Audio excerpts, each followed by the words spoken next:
ఐదవ రోజు ప్రసాదంగా గణేశునికి ఎంతో ఇష్టమైన దద్దోజనం ప్రసాదం ప్రిపేర్ చేశాను. చేయడం అయితే చాలా సింపుల్ కదండి. కొంతమంది అనుకుంటారు ప్రొద్దున చేసినంత లిక్విడ్గా సాయంత్రం వరకు దద్దోజనం ఉండదని, అది చేసినప్పుడు మాత్రమే తింటే బాగుంటుంది అని అనుకుంటారు. వీడియో ఎండ్ వరకు చూడండి. ప్రొద్దున చేసిన దద్దోజనం సాయంత్రం వరకు కూడా మెత్తగా జ్యూసీగా ఉండేలాగా ఎలా ప్రిపేర్ చేసుకోవాలో చిన్న టిప్ అయితే చెప్తాను. ముందుగా కుక్కర్లోకి 1 గ్లాస్ రేషన్ బియ్యాన్ని వేసుకొని శుభ్రంగా కడిగి 1కి 3 గ్లాసుల చొప్పున వాటర్ వేసుకొని 2 విజిల్లు తీసుకోండి. రేషన్ బియ్యం అయితే చాలా మెత్తగా వస్తుంది రైస్. రేషన్ బియ్యం లేకుంటే నార్మల్ బియ్యంతో కూడా చేసుకోవచ్చు. ఇప్పుడు పూర్తిగా ఉడికిపోయిన అన్నాన్ని ఒక బౌల్లోకి తీసుకొని స్పూన్తో ఒకసారి మెదిపేసుకోండి మెత్తగా. ఇప్పుడు ఇందులోకి టేస్ట్కి తగ్గట్టుగా ఉప్పు, కమ్మని మీగడ పెరుగును మీకు ఎంత క్వాంటిటీ కావాలో చూసి వేసుకోండి.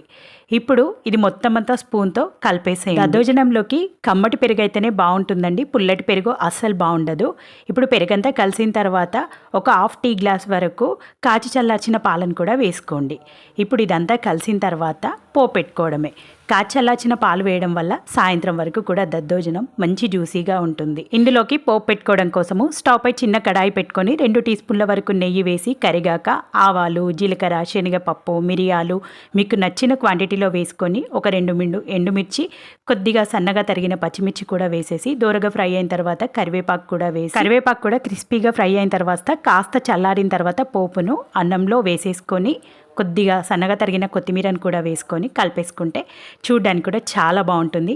ఈసారి దద్దోజనం ప్రిపేర్ చేసినప్పుడు ఈ టిప్ ఫాలో అవుతూ ప్రిపేర్ చేయండి. చాలా కమ్మగా ఉంటుంది. వీడియో నచ్చితే లైక్ చేయండి. మన ఛానల్ని ఫస్ట్ టైం చూస్తున్నట్లయితే సబ్స్క్రైబ్ చేయండి.